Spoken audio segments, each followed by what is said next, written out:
30 million years ago, a monster roamed the landscape.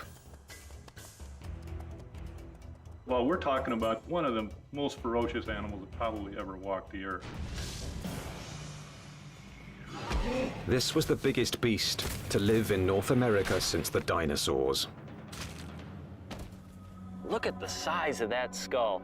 Look at all those teeth in there. There is no animal like this anywhere.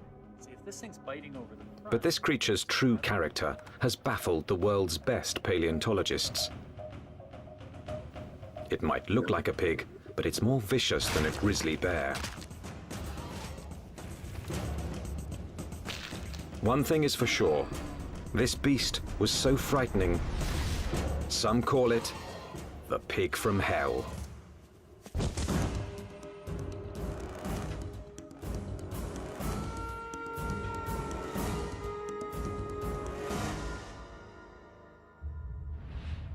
Prehistoric America, 30 million years ago, the dawn of the Oligocene epoch.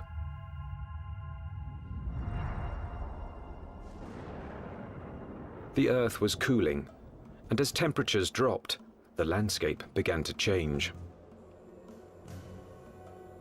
In what would someday be Nebraska, Wyoming, and South Dakota, tropical forests gave way to a radically different environment. As forests disappeared, animals had to adapt to a dangerous new world of wide open spaces with nowhere to hide. A world where there was only one way to survive: run for your life. Camels become adapted for open country, horses become adapted for open country, and you have to be able to escape your predators by being fast runners. As prey animals became harder to catch, predators also had to change. In this arms race, it took speed and jaw power to stave off starvation. There were nimravids, cat-like creatures with saber teeth, which could kill with one quick bite. And the fearsome hyenodon with its lethal jaws.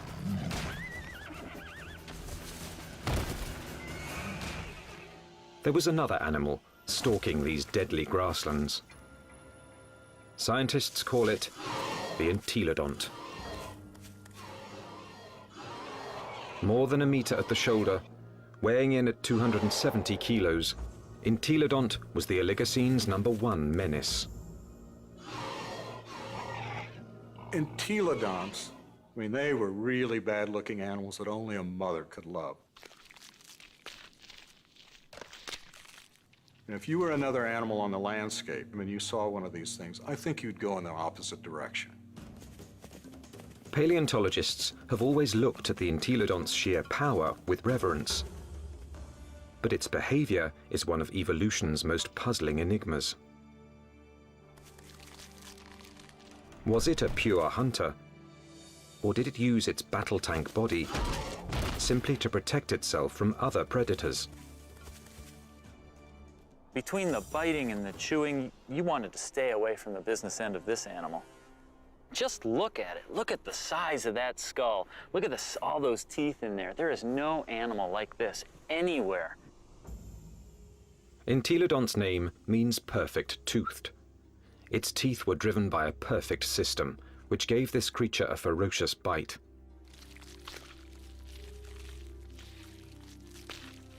Its jaw power came from two massive cheekbones that leveraged the muscles and supercharged them, driving the deadliest jaws of its time. Jaws that could open 90 degrees and could clamp down harder than a hippo's or a crocodile's. This beast was bioengineered to bite. But what it was eating and why remains a mystery. Entelodonts have no modern relatives, no modern close relatives. So it makes it a challenge for a paleontologist to figure out how they made their living. What would an animal with such an enormous flange on its face, such enormous teeth, be eating? What was it doing? Entelodont fossils first caught the attention of scientists in the 1850s. They decided it was a bear-like creature. But then grooves in the teeth suggested that entelodonts were digging for plant roots, meaning that they literally ate like pigs. Today, scientific analysis has confirmed that the entelodont's closest living relative is the pig. But while this creature has some pig-like features, scientists have struggled to place it in any one category. In many ways, they're analogous to pigs, but they're also analogous to bears. They're also analogous to hyenas. Nobody's thought about these animals before.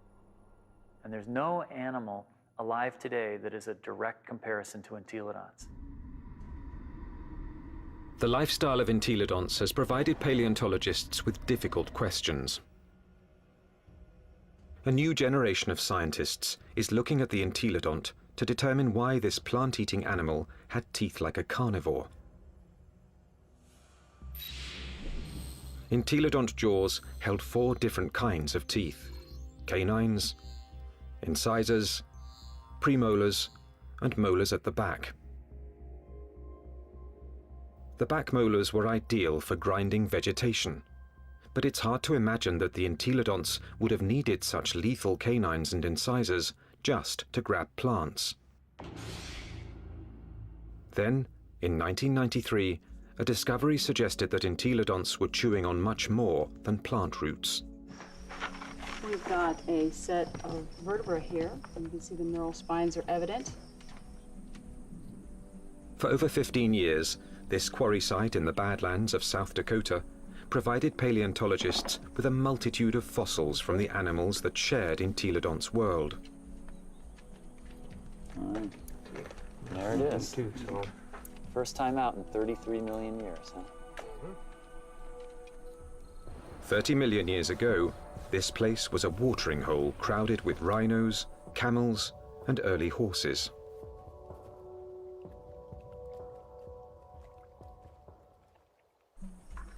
Well, we have some articulated ribs. Scientists also found one of the largest collections of entelodont bones in the history of North America.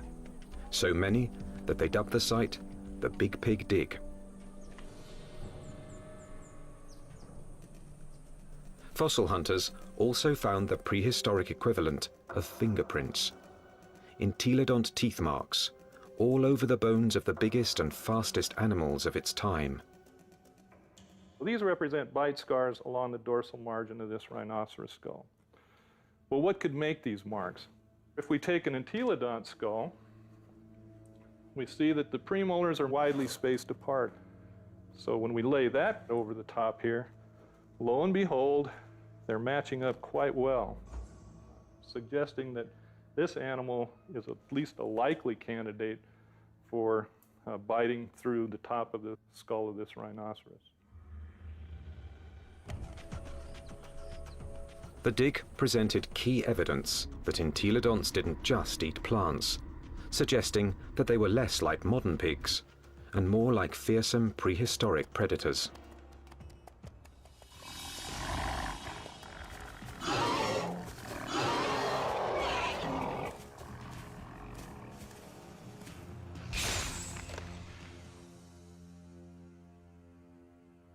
If we look at the front of the mouth of an entelodont, it's got a very strong bite that's interlocking. The teeth come together like that. The tips of the teeth don't touch each other, so it's not really specialized for cropping vegetation. In addition to interlocking, the front teeth angle slightly forward, giving entelodonts the ability to grab and nip, something plant eaters don't need, but meat eaters do.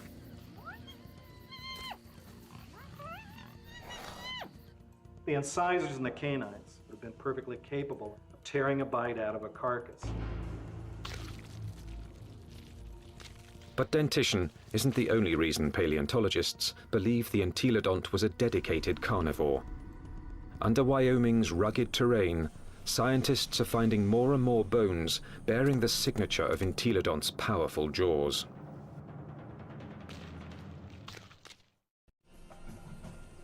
Across the Great Plains of North America, scientists are investigating a prehistoric pig. Entelodont has the teeth and jaws of a fierce predator, but its long, thin legs and cloven hooves suggest it might not be a very good hunter, because it couldn't use them to grab prey. Who was this beast, nicknamed the Pig from Hell? One veteran fossil hunter believes he's found the answer. I look at him as an attack predator, that he was top-of-the-line predator, just like the lion is today in Africa, and just like T-Rex was in the late Cretaceous.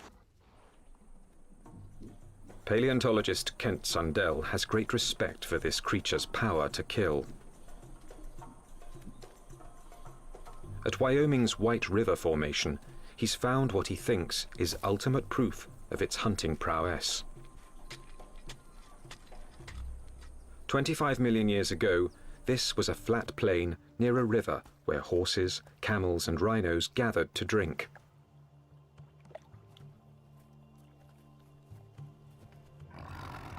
Fierce carnivores, such as hyenodons and saber-toothed cats, were also drawn here. It was the perfect spot to ambush and kill the unwary prey animals. In 1998, Dr. Sundell found the mangled skeletons of 7 miniature camels jumbled together. All the bones had been gnawed, and 6 were missing their hind quarters. In theory, they could have been the victims of several predators, like the hyenodon or early saber-toothed cats. But when Dr. Sundell matched up the teeth from White River's meat-eaters with the bite marks on the camel's bones, only one fitted.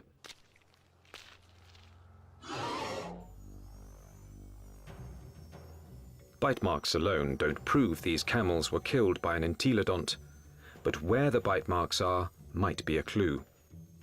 On the camels, I showed they were bitten in the back of the skull and at the top of the neck. He gets next to that prey and he tries to get a puncture wound through the cranium. Dr. Sundell believes this is the mark of a true predator, which kills before it eats. And hundreds of miles away, in Ohio, there's more evidence that entelodonts could have hunted. Evidence from a scientific journey no one's ever taken before. Inside an entelodont's 30-million-year-old head. At Ohio University, anatomist Larry Whitmer uses a CT scan to electronically model the brain surfaces of prehistoric animals. When he modeled his first entelodont brain, he noticed something unusual. This animal's eye sockets face right back out at us. What that tells us is that this animal almost certainly had binocular vision, meaning the visual fields overlapped, which allowed them to have some depth perception. Larry Whitmer believes entelodont's eyes help to identify it as a predator. There's a decent chance that this animal has binocular vision as a predatory adaptation, to actually spot prey and actually judge their distances, which you might actually expect an ambush predator to have. So it could actually jump at the right speed and the right distance in order to capture its prey.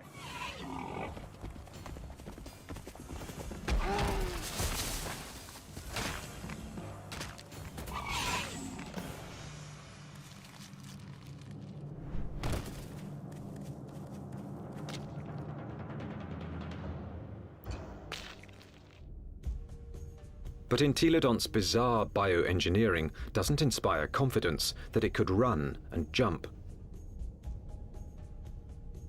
Its body bones are light compared with its massive skull. But in fact, entelodonts easily carried their enormous heads, without tipping over, using powerful packs of muscle bulging from the top of the spine to the legs, and from the back of the head to the tail. The animal's head was cantilevered out in front of its body with these ligaments that ran from these spines down to the skull. It had full muscle all along either side here, and it had muscles coming from the sternum up to the jaw down here. Massive muscles carried its oversized head.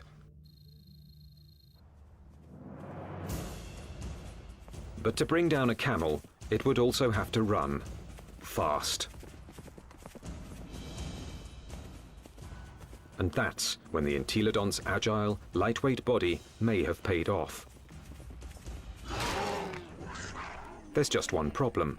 When a predator catches its prey, it relies on its claws to grab it and bring it down.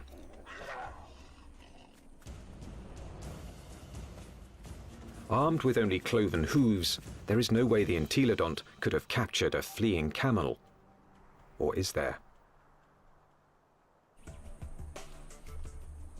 It must have been doing something right, because there's compelling evidence that plenty of large mammals ended up as an entelodont's lunch. Well, it looks like there's a lot of bones coming out along here, and right here we have a really large limb bone. And we found evidence that entelodonts have bitten into all sorts of bones, including rhinoceros bones. They've been biting into camels. We found evidence that they were biting into the long bones of rhinos. Well, the bite marks that we see are these two. This would be... Kent Sundell believes White River's camel skulls reveal how a cloven-hooved predator captured its prey. He runs up, he gets next to that other prey, and he tries to get a punctured wound through the cranium or into the very back of the neck. And then the long snouts that I move around. Entelodont expert Scott Foss disagrees with Kent Sundell's scenario. I can get close enough to. I doubt an entelodont used its teeth in order to capture other prey. It probably used its larger bulk and ability to accelerate to just run into the animal, knock it over.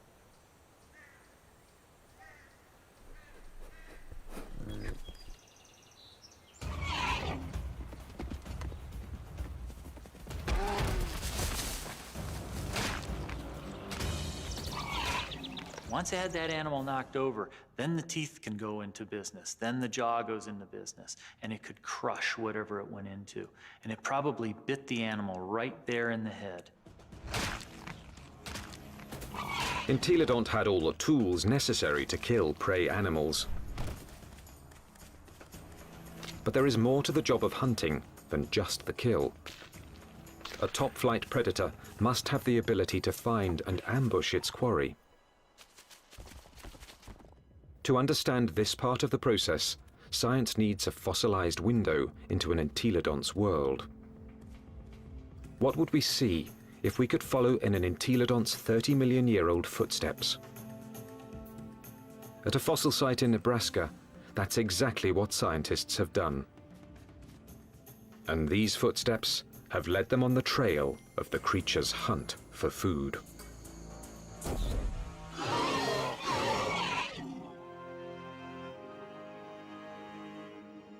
Northwest Nebraska, home to Toadstool Geologic Park, one of America's more remote tourist destinations, and a treasure trove for anyone fascinated by life's ancient past.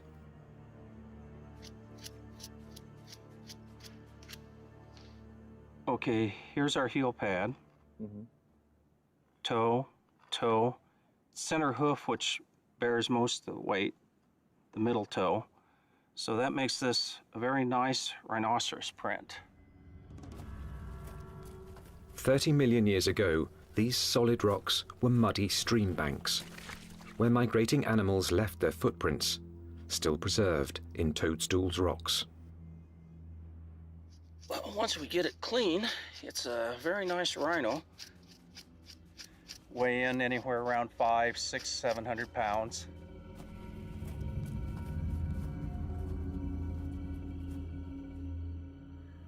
Dave Nixon has spent over 25 years analyzing the fossilized animal tracks of Toadstool Park. So on the first slabs over there. He pours water on 30-million-year-old tracks to make them more visible. He can then interpret the animal's behavior. And he's walking at a deliberate pace, but not excited until he gets to this point. He starts to become stuck in the mud and shows quite a bit of emotion here because he really kicks, lands here, and he's out of the mud, but he puts another leap in, and the third bound takes him out of our exposure, and we're seeing excitement, if not fear. And if you're a herbivore, somebody always wants you for lunch. The rocks reveal that something was following the rhinos. We also have some smaller tracks. They look really tiny until you realize they're the tips of the toes. And what we have is an entelodont.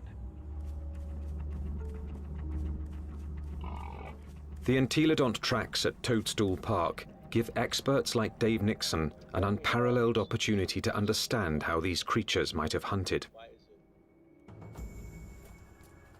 Because on that day, 30 million years ago, entelodonts weren't the only animals following the rhinos. And we have a set of carnivore tracks over here. These are smaller, and there are some claw marks on the inside. And we have another set right here. That carnivore may have been a hyenodon. 30 million years ago, hyenodon was one of the top carnivores in North America. Its powerful jaws could pin down any prey animal.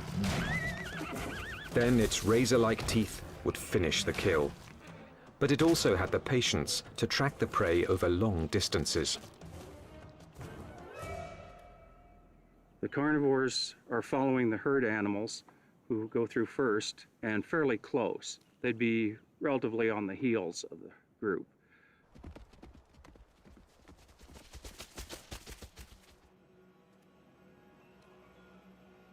Mysteriously, the tracks also reveal that the entelodonts were letting the competition get closer to the prey. They're following the main herd, but they're not as close in time. Why would a hungry entelodont on the trail of a meal allow another predator to rush in for the kill? The answer may lie in the most puzzling evidence of all. What's interesting, the rhinos are going that way, and the entelodonts are running at about a 45-degree angle to the rhino trail. Zigzagging seems a strange path to take if the hyenodon was closing in on the prey. But some experts believe entelodonts might have had a very good reason to zigzag. A reason revealed by a CAT scan. When anatomist Larry Whitmer modeled the surface of an entelodont's brain, one exceptionally large nerve cluster got his attention. The size of these things right here, and what these are nerves that are actually bringing sensory information in from the snout. This was no bloodhound, but it still had a very respectable sense of smell, and this smelling apparatus here certainly would have been well adapted to pick up the smell of a carcass. And that could explain why the Toadstool Park entelodont zigzagged while following the rhinos and hyenodon. Zigzagging could have helped its nose track the smell of a kill. It's searching. If, say, something's here or here, as you go around it, as the wind brought the scent to you, you'd be able to basically triangulate in and find it. So if the wind's from this direction and you're upwind, you'd miss it, but as you came this way, you'd be downwind and catch it, and you could double back.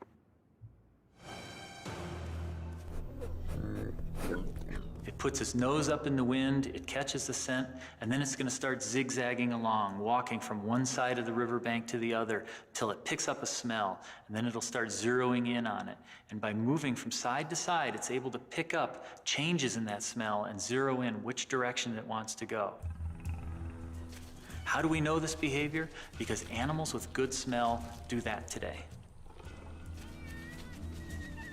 Modern predator behavior could provide crucial clues as to how the entelodont lived. There's no doubt that this 30-million-year-old battle tank was built to kill, but it may have let others do the killing and then moved in to take possession.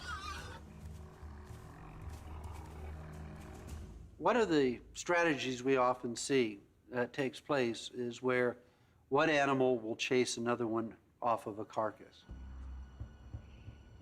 We see this at Yellowstone National Park, where wolves will bring down an elk and a grizzly bear will chase off the wolves because it's bigger, it's nastier. This might have happened to the hyenodon at Toadstool Park.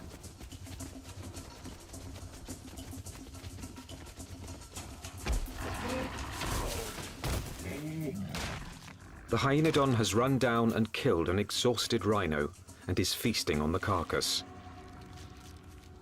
until the pig crashes the party. The razor-jawed beast goes from fearsome predator to underdog. The hyenodon might get in a few blows, but the entelodont's bulk would overpower its rival.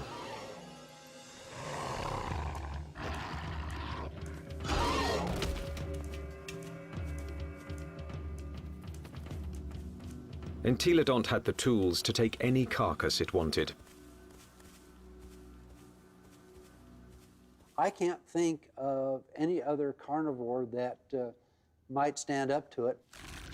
Some experts argue that this is the true secret of the creature's success. An entelodont could hunt, but it didn't need to be a full-time predator. Instead, it let true predators do the hunting and killing, and then stole the fruits of their labor. Stealing food from a hyenodont, even if it meant getting into a battle with a hyenodont, would probably take a lot less energy than having to hunt for food and kill food on its own. If scavenging was its lifestyle, the entelodont's complex bioengineering doesn't look so strange. Entelodont had the eyes of a hunter, the nose of a scavenger, the front teeth of a meat-eating carnivore, and the back teeth of a plant-eating herbivore. It may have evolved from a plant-eater into an omnivore, a creature that could eat whatever was available in a radically changing world. And so in reality, what this animal ate was anything it wanted. That's part of the reason why these animals were as successful as they were for as long as they were on the planet. The entelodont's success was about to be tested by an ever-evolving planet. The Earth was growing cooler, and the landscape was changing. Some of the entelodont's fiercest rivals would not survive, but the pig from hell was about to show it could withstand the test of evolution by getting bigger.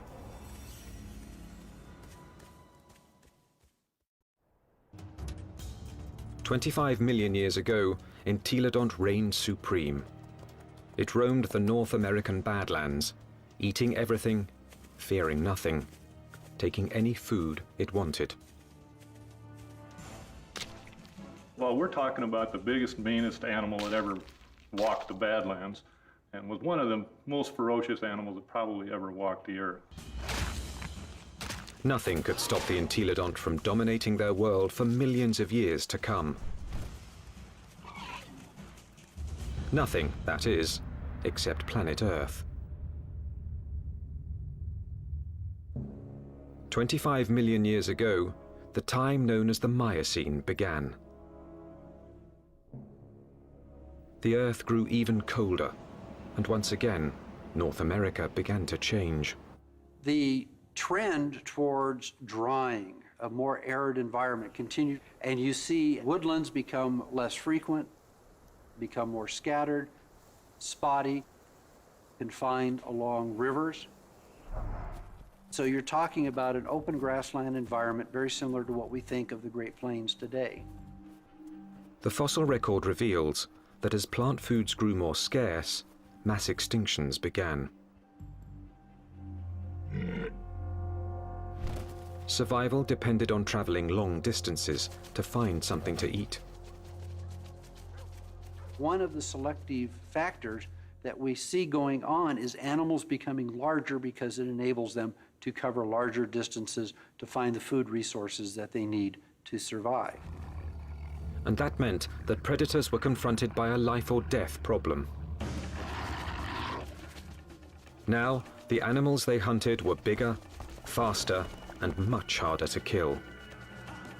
It's like an arms race. If the prey become much larger, they become too big for carnivores to handle, and so the carnivores have to get larger in order to be able to feed on these larger prey items. Some predators, such as Hyaenodon, couldn't meet the challenge. After 10 million years as North America's apex hunter, it disappeared from the fossil record, and that put Entelodon's survival on the line.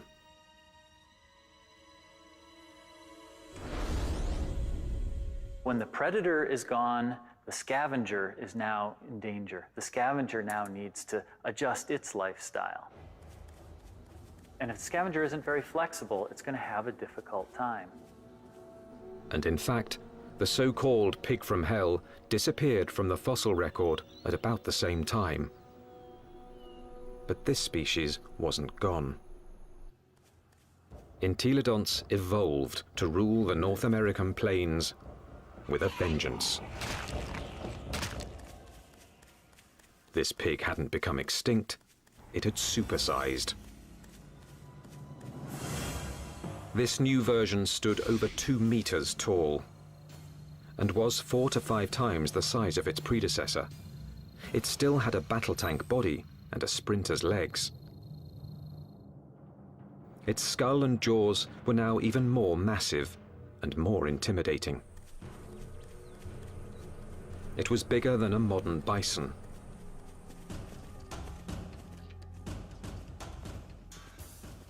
The experts call it Dinohyus, a name meaning terrible hog.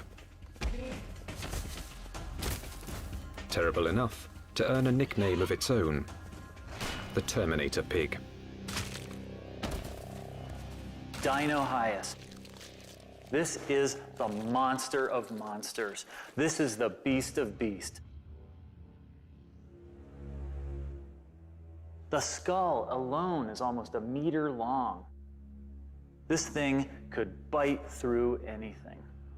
The canines are this big around. They're just an enormous animal. And what is it doing? The answer lies at Agate Springs, Nebraska, one of the few places in North America where Dinohyus fossils are found. 24 million years ago, this place was a watering hole, an oasis in the arid sea of grass.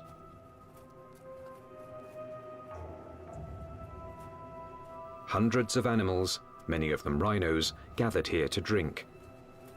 And as the drier, colder planet killed off their food supply, they came here to die, making Agate Springs a paradise for predators and a favorite haunt of the Terminator pig.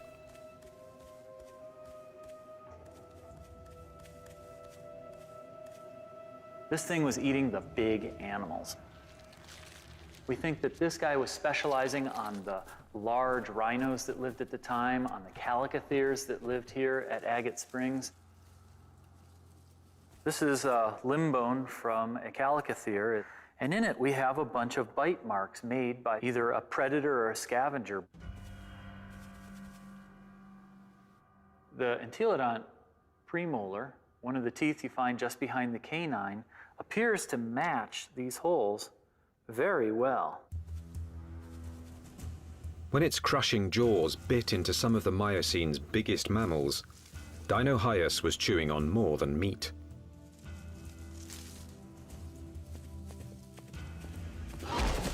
But the important part of this bone is this end here, where it's been broken off. The animal bit through the bone, sheared it off, and then had access to the nutritious marrow that was inside. Bone marrow is one of the most nutritious foods an animal can eat. And in times of mass extinction, it would have been a prime source of nutrition.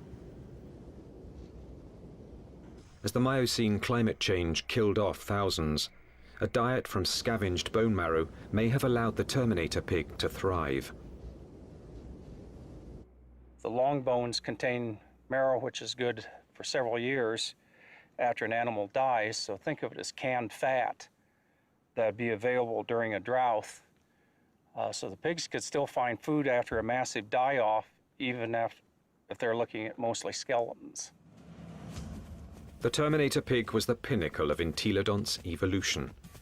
This beast had supersized to survive the Miocene's challenge. And it very nearly succeeded, but not quite. Because in this new world, survival would ultimately depend on a skill set even the Terminator pig didn't possess. 20 million years ago, a new monster predator arrived in North America. The bear dog.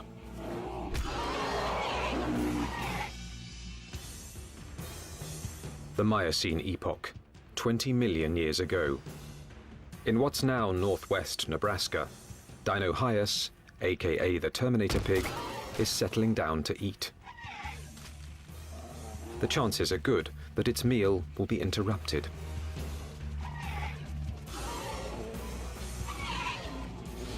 With its huge size, it could handle just about any threat to its dinner.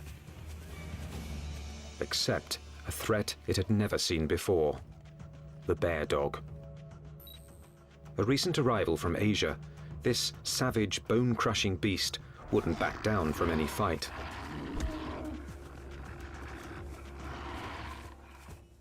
The bear dog migrated from its homeland in China and Mongolia across the Bering Strait to North America about 23 million years ago.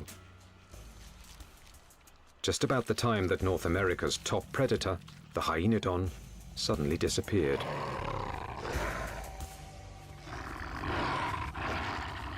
Scientists suspect that it wasn't a coincidence.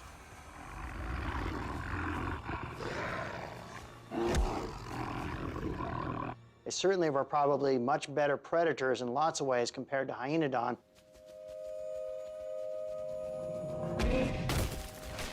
And so it's a reasonable expectation that they probably drove the last of hyenodon to extinction in North America. With hyenodons gone from North America, the bear dogs faced off with their only remaining competition: the Terminator pig. Dinohyus relied on its massive size and killing jaws, two advantages its ancestors had once deployed against hyenodon.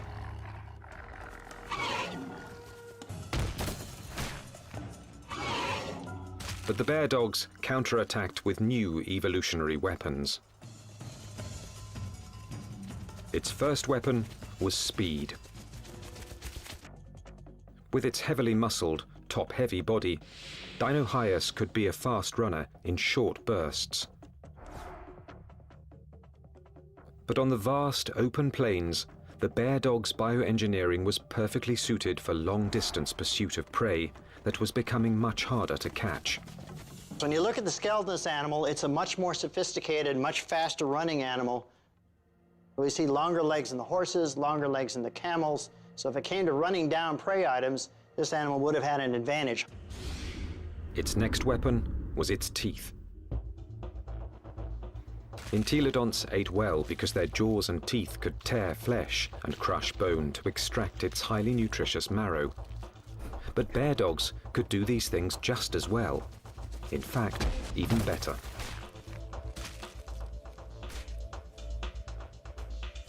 It's a great animal at biting bone, eating bone, crushing it. And it also has a set of teeth that are sharper than any entelodonts. Entelodonts, for example, wear the tips of their huge canines off, and they're not actually very good for puncturing, probably because they spent so much time crushing bone with them. This animal never does that. Its canine teeth are always much sharper. It also has better slashing teeth in its jaw than any entelodont had. So in many ways, it did a better job of what entelodonts had done than entelodonts ever did. The bear dogs could outrun and outbite the Terminator pig. And they had a third weapon the entelodont never possessed. The deadliest power ever to evolve on Earth. Bear dogs actually had much more advanced brains. Brains that were much more like what we see with modern animals. So where these entelodonts had relatively archaic, simple, smooth brains, these bear dogs actually had a much more expanded neocortex that was more highly folded. These were more sophisticated animals. Instead of developing brain power, entelodonts had responded to the Miocene challenge by supersizing into Dinohyus. For almost 20 million years, they had ruled their world by brute force.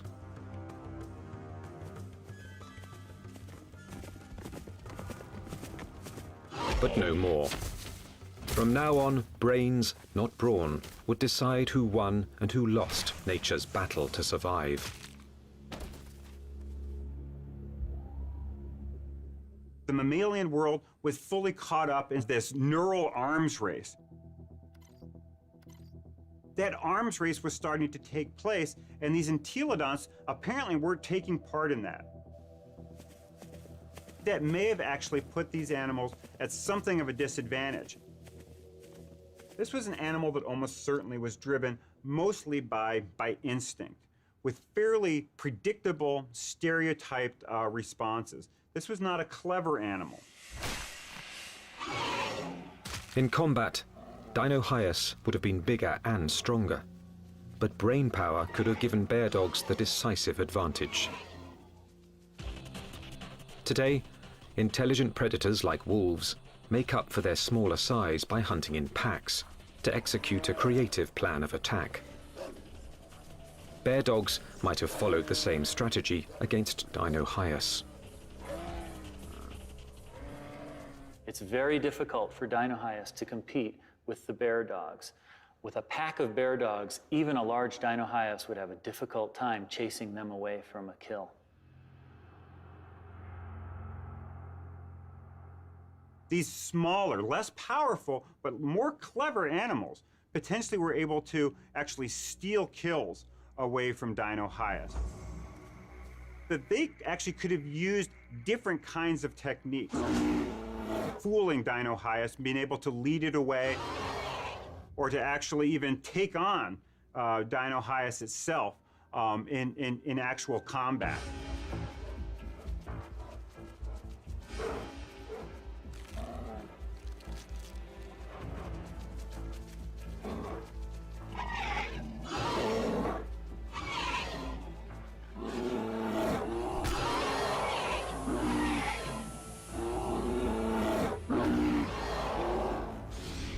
So this is a more advanced animal in terms of its teeth, in terms of its speed, in terms of its overall body size, and especially in terms of its intelligence. This thing has a much larger brain for its body size than does any entelodont.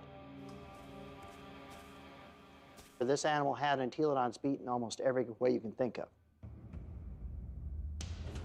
Within a few million years, after bear dogs arrived in North America, they had squeezed Dinohyus out. Its favorite food, the calicothea, was also extinct. Without this meal to sustain its own massive bulk, the Terminator pig was forced to compete directly with bear dogs for smaller prey. And that meager food source wasn't enough.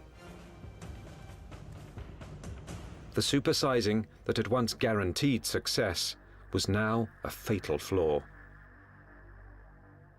Eventually, it got to the point where it is no longer advantageous to keep getting bigger because you reach a point of diminishing returns, that the amount of food you get by stealing from other animals does not compensate for your needs to maintain a population. Unable to get the calories it needed, the Terminator pig became the last entelodont. So if your prey goes extinct, you're likely to go extinct as well. Just getting large is not a good idea for the future.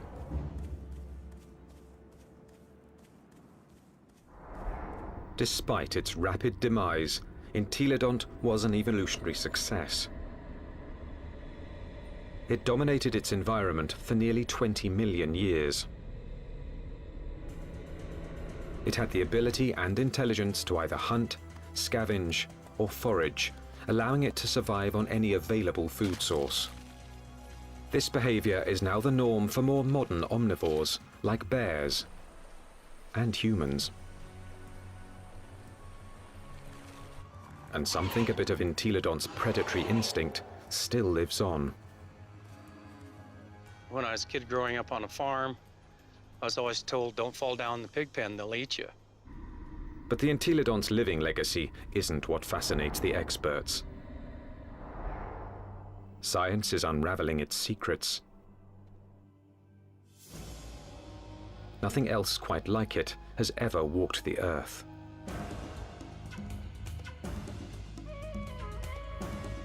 All we know is that this strangest of creatures, this toothy beast with an appetite for destruction, dominated its brutal, dangerous world for tens of millions of years.